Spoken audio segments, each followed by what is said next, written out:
বন্দে মাতরম বন্ধুরা, ঠিক এক সপ্তাহ আগে আমার চ্যানেলে ডব্লিউবিপি কনস্টেবল পরীক্ষার যে cut off marks save score কত হতে পারে সেটা নিয়ে আলোচনা করেছিলাম, কারণ ঠিক এক সপ্তাহ আগেই পরীক্ষাটা অনুষ্ঠিত হয়েছিল। তারপর শুক্রবার দিন অ্যান্সার কি এসছে, অফিসিয়াল অ্যান্সার কি, এবং সেই অফিসিয়াল অ্যান্সার কিতে বেশ কিছু ভুল ভ্রান্তি দৃশ্যমান হয়েছে। তারপর থেকে আমাকে বিগত একদিন ধরে প্রায় 50-60 জন পরীক্ষার্থী এই মেসেজ করেছেন যে তাহলে কাট অফ মার্কস কমবে কিনা, তাহলে আরো বেশি পরীক্ষার্থী, আরো কম নম্বর পাওয়া পরীক্ষার্থীদের সম্ভাবনা আছে কিনা।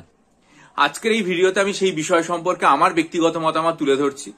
তবে হতেই পারে যে সেই মতামত মিলল না, বা পরবর্তীকালে যখন অফিসিয়াল অ্যান্সার কিরা রিভাইজড আকারে এলো তখন কিন্তু এই ভাবনা চিন্তা পরিবর্তন হতেও পারে।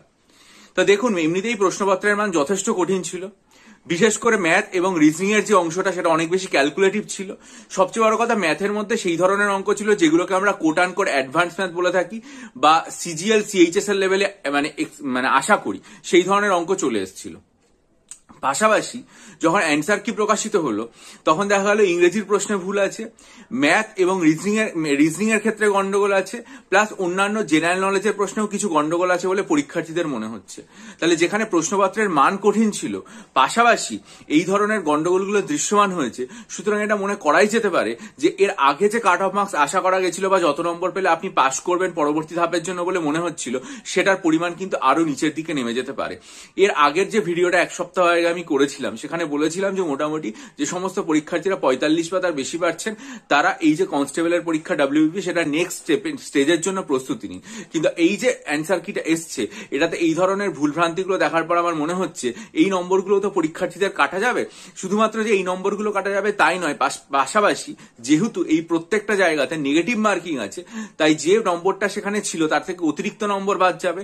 ফলে যে সমস্ত পুরুষ ক্যাটাগরি মানে পুরুষরা রয়েছেন বা ছেলেরা রয়েছেন যারা জেনারেল ক্যাটাগরিতে, আমার মনে হয় যে তারা মোটামুটি 40 অথবা তার বেশি যদি পান তাহলেই তারা নেক্সট স্টেজের জন্য প্রস্তুতি নেবেন।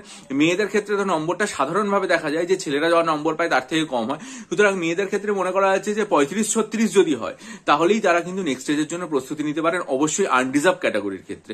এবার এই আনরিজার্ভ ক্যাটাগরি সাপেক্ষে আপনারা অন্যান্য যে ক্যাটাগরি আছে ওবিসি, এসসি, এসটি বা অন্যান্য সেগুলোতে কাট অফ পরিবর্তন হয়, সুতরাং সেগুলো আপনারা হিসাব করে সহজেই নিতে পারবেন, সেগুলো আমি আলাদা করে বলছি না। শুধু এটুকু বলবো, আনরিজার্ভ মেল ক্যাটাগরির ক্ষেত্রে আমার মনে হচ্ছে এই অ্যান্সার কি দেখার পর যে নম্বরটা 40-এ চলে আসতে পারে, বা যারা 40-এর ওপরে পেয়েছেন তারা নেক্সট স্টেজের জন্য প্রস্তুতি নেবেন।